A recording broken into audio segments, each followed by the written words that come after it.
You can't know what I'm thinking. But have you ever heard of the 3 V's of big data? It's when we consider the volume, velocity, and variety of our data.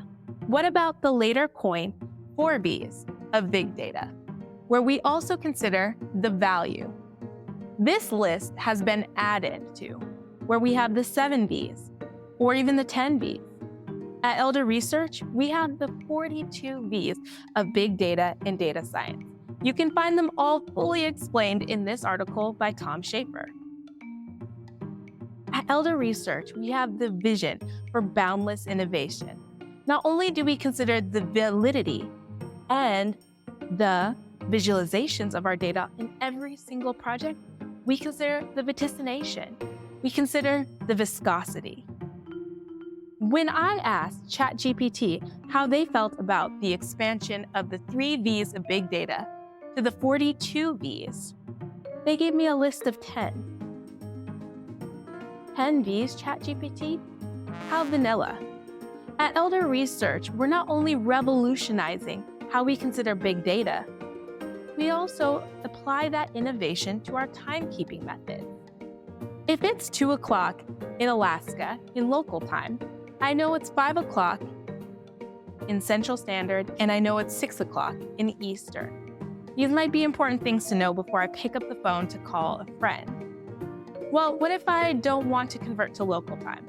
Another way I could consider this time is universal coordinated time. Be 10 o'clock in all 3 states.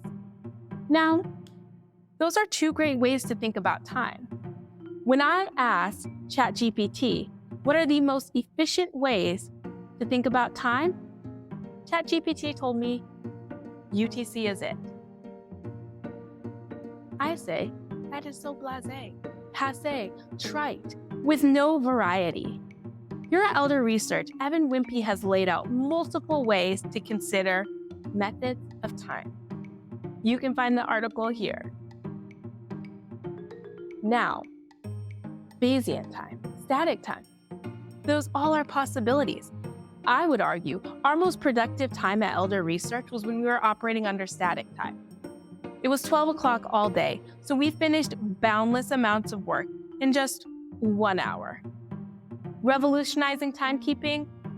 Been there, done that. Reconsidering big data? Old hat. Now we're on to the latest and greatest. Absolute futurism. We can predict the future with 100% certainty. When I ask ChatGPT how to predict the future with 100% certainty, they say it can't be done. They suggest using historical data analysis. Who am I, Descartes? They suggest statistical models. Am I Bayes? Simulations? Boring. With our new revolutionary technology, we can predict the future with 100% accuracy. We knew when the Red Sox were going to reverse the curse back in 2000. In fact, we know what team is going to go through a 90-plus year World Series drought. Stephanie Meyer, we knew Twilight was going to be an overnight hit, and we invested at the beginning. In fact, what you're most curious about, March Madness 2024? We can tell you who wins right now. But just know, with great power comes great responsibility. Now, your organization might be thinking about implementing LLMs like ChatGPT.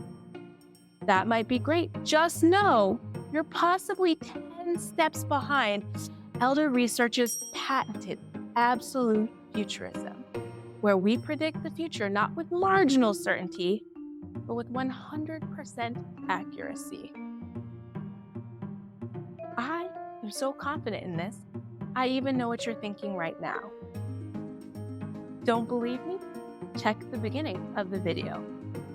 So if you're vexed with the future, come to Elder Research. But until then, happy April Fools and have a wonderful day.